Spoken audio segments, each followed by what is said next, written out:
നേരിൻ്റെ വഴിയിലേക്ക് എല്ലാവർക്കും സ്വാഗതം. ജീവിതത്തിൽ എളിമ കാത്തു സൂക്ഷിക്കുവാൻ കഴിയുന്നത് ഏറ്റവും അനുഗ്രഹീതമായ ഒരു കാര്യമാണ്. ഈ ലോകത്തിൻ്റെ നിലവാരമെന്ന് പറയുന്നത് പൊതുവെ പറഞ്ഞാൽ എളിമയുള്ളവരായി ജീവിക്കുവാൻ ആളുകൾക്ക് മനസ്സില്ല എന്നതാണ്. അതിൻ്റെ അർത്ഥം എളിമയുള്ളവർ ഇല്ലെന്നല്ല. പക്ഷേ ഏത് കാര്യത്തിനും എതിർക്കുവാനും പൊരുതി നിൽക്കുവാനും മത്സരിക്കുവാനുള്ള മനസ്സാണ് പൊതുവെ കണ്ടുവരുന്നത്. എന്നാൽ താഴ്മയോടെ ജീവിക്കുവാൻ ഒരാൾക്ക് സാധിച്ചാൽ അത് ജീവിതത്തിലെ ഏറ്റവും വലിയ ഒരു പദവി തന്നെയാണ്. 1870 കാലഘട്ടങ്ങളിൽ ഇംഗ്ലണ്ടിൽ വളരെ പ്രസിദ്ധിയാർജിച്ച ഒരു പ്രസ്ഥാനമാണ് സാൽവേഷൻ ആർമി. ആ പ്രസ്ഥാനത്തിൽ ചേരേണ്ടതിന് ലോകത്തിൻ്റെ പല ഭാഗത്തു നിന്നും ആളുകൾ ഇംഗ്ലണ്ടിലേക്ക് യാത്ര തിരിച്ചു. ഏറ്റവും ശ്രേഷ്ഠമായ ഒരു തത്വചിന്ത പിന്തുടർന്ന സാൽവേഷൻ ആർമിയുടെ ഭാഗമായി ജനതകളെ സേവിക്കുവാനുള്ള മനസ്സോടെയാണ് ആളുകളൊക്കെ ഇംഗ്ലണ്ടിലേക്ക് യാത്ര ചെയ്യാനിടയായത്. അങ്ങനെ യാത്ര ചെയ്ത കൂട്ടത്തിൽ അമേരിക്കയിൽ നിന്ന് യാത്ര തിരിച്ച ഒരു പുരോഹിതനെക്കുറിച്ച് കേട്ടിട്ടുണ്ട്. അദ്ദേഹത്തിൻ്റെ പേര് സാമുവേൽ ബ്രങ്കൽ എന്നാണ്. ചെറിയ കാലത്ത് അദ്ദേഹത്തിൻ്റെ ഏറ്റവും വലിയ ആഗ്രഹം ഒരു പുരോഹിതനായി തീരണമെന്നതായിരുന്നു. മാത്രമല്ല,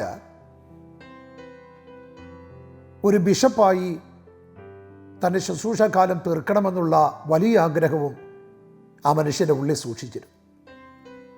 പക്ഷേ സാൽവേഷൻ ആർമിയുടെ ജനസേവനത്തെയും ആദര ശുശ്രൂഷകളെയും ഒക്കെ വളരെ ആദരവോടെ കണ്ട സാമുവേൽ ബ്രങ്കൽ പൗരോഹിത്യ ശുശ്രൂഷയോട് വിട പറഞ്ഞ് സാൽവേഷൻ ആർമിയുടെ ഭാഗമായി ജനത്തെ സേവിക്കുവാനാണ് യാത്ര തിരിച്ചത്. അങ്ങനെ സാൽവേഷൻ ആർമിയുടെ പ്രസിഡൻ്റായിരുന്ന വില്യം ബൂത്തിൻ്റെ അടുക്കൽ ബ്രങ്കൽ എത്തുമ്പോൾ അദ്ദേഹത്തെ ആതുര സേവനത്തിന് നിയോഗിക്കുവാൻ വില്യം ബൂത്തിന് താല്പര്യമുണ്ടായിരുന്നില്ല. അതിൻ്റെ കാരണം ബ്രങ്കലിൻ്റെ ജീവിതത്തിൽ താഴ്മയുള്ളൊരു ജീവിതം നയിപ്പാൻ സാധിക്കുമോ എന്ന സന്ദേഹമായി. വില്യം ബൂത്ത് അത് തുറന്നു പറയാനും മടിച്ചില്ല. അദ്ദേഹം പറഞ്ഞു, ഇത്രയും കാലം നീ നിന്റെ തന്നെ യജമാനനായിരുന്നു. മറ്റാരുടെയെങ്കിലും കീഴിൽ വിധേയപ്പെട്ട് ജീവിക്കുക എന്ന് പറയുന്നത് നിന്നെ സംബന്ധിച്ച് വളരെ ബുദ്ധിമുട്ടുള്ള കാര്യമാണ്. അതുകൊണ്ട് എനിക്ക് നിന്റെ കാര്യത്തിൽ സന്ദേഹമുണ്ട്. താഴ്മയുള്ളവനായി ജീവിക്കാൻ, ആതുര സേവനം നിർവഹിക്കുവാൻ നിന്നെക്കൊണ്ട് കഴിയില്ല. എന്തൊക്കെയാണെങ്കിലും സാമുവേൽ ബ്രങ്കലിനെ വില്യം ബൂത്ത് മടക്കി അയച്ചില്ല. പകരം അവിടെ കൂടി വന്നിരിക്കുന്ന മറ്റനേകം ആളുകൾ ഈ ആതുര സേവനത്തിൻ്റെ ഭാഗമായി ലോകത്തിൻ്റെ പല ഭാഗത്ത് വന്നവരാണ്. അവരുടെയൊക്കെ ഷൂസ് വൃത്തിയാക്കുവാൻ സാമുവേൽ ബ്രങ്കലിനെ ഏൽപ്പിച്ചു. ആ ജോലി വളരെ നന്നായി തന്നെ സാമുവേൽ ബ്രങ്കൽ തുടരുകയാണ്. ഒരിക്കൽ അദ്ദേഹത്തിന് തോന്നി, ഞാനൊരു അബദ്ധമാണോ ചെയ്തത്? എൻ്റെ രാജ്യത്തിൽ നിന്ന് അറ്റ്ലാന്റിക് മഹാസമുദ്രം മറികടന്ന് ഇംഗ്ലണ്ടിൽ വന്ന് മറ്റു പലരുടെയും ഷൂസ് വൃത്തിയാക്കുന്നതാണോ എൻ്റെ തൊഴിൽ? ഞാൻ ചെയ്തത് തെറ്റായിപ്പോയോ? അബദ്ധമാണോ ഞാൻ കാണിച്ചത്? അങ്ങനെ സാമുവേൽ ബ്രങ്കൽ ചിന്തിച്ചു കൊണ്ടിരിക്കുമ്പോഴാണ് ഒരു രാത്രിയിൽ അദ്ദേഹം ഒരു ദർശനം കാണുന്നത്. ആ ദർശനം മറ്റൊന്നുമല്ല, യേശുക്രിസ്തു ഗലീലയിലെ സാധാരണക്കാരായ അക്ഷരവിദ്യാഭ്യാസമില്ലാതിരുന്ന മുക്കുവന്മാരുടെ കാല് കഴുകുന്ന ദർശനമാണ്. ആ ദർശനം താൻ കണ്ടപ്പോൾ സാമുവേൽ ബ്രങ്കലിന് മനസ്സിലായി, യേശുക്രിസ്തുവിന് തീർത്തും സാധാരണക്കാരായിരുന്ന ഒരു കൂട്ടം ആളുകളുടെ കാല് കഴുകാൻ കഴിഞ്ഞെങ്കിൽ എന്തുകൊണ്ട് മറ്റുള്ളവരുടെ ചെരുപ്പ് വൃത്തിയാക്കുവാൻ എന്നെക്കൊണ്ട് പറ്റില്ല? പിന്നീട് അദ്ദേഹം ഒരിക്കലും താൻ ചെയ്തുകൊണ്ടിരിക്കുന്ന ജോലിയെക്കുറിച്ച് വിഷമിച്ചില്ല.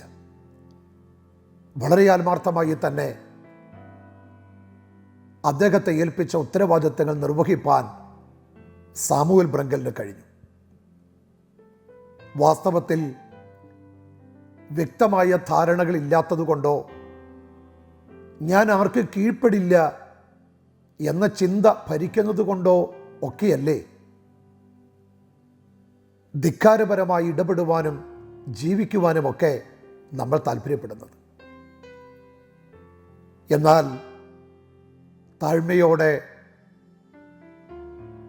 നമ്മെ ഏൽപ്പിച്ച ഉത്തരവാദിത്തങ്ങൾ ചെയ്തു തീർക്കുവാൻ മനസ്സുണ്ടെങ്കിൽ അത് നമ്മുടെ ജീവിതത്തിലെ ഏറ്റവും വലിയ പദവിയാണ്.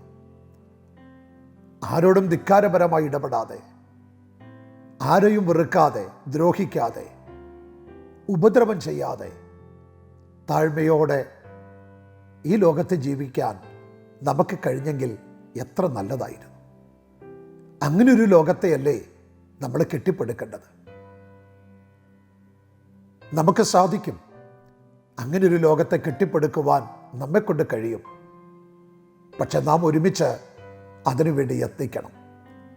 മറ്റൊരാൾ എനിക്ക് താഴ്ന്നു തരട്ടെ എന്നല്ല, നമ്മിൽ നിന്ന് താഴ്മയുടെ ഭാവം ഉണരട്ടെ.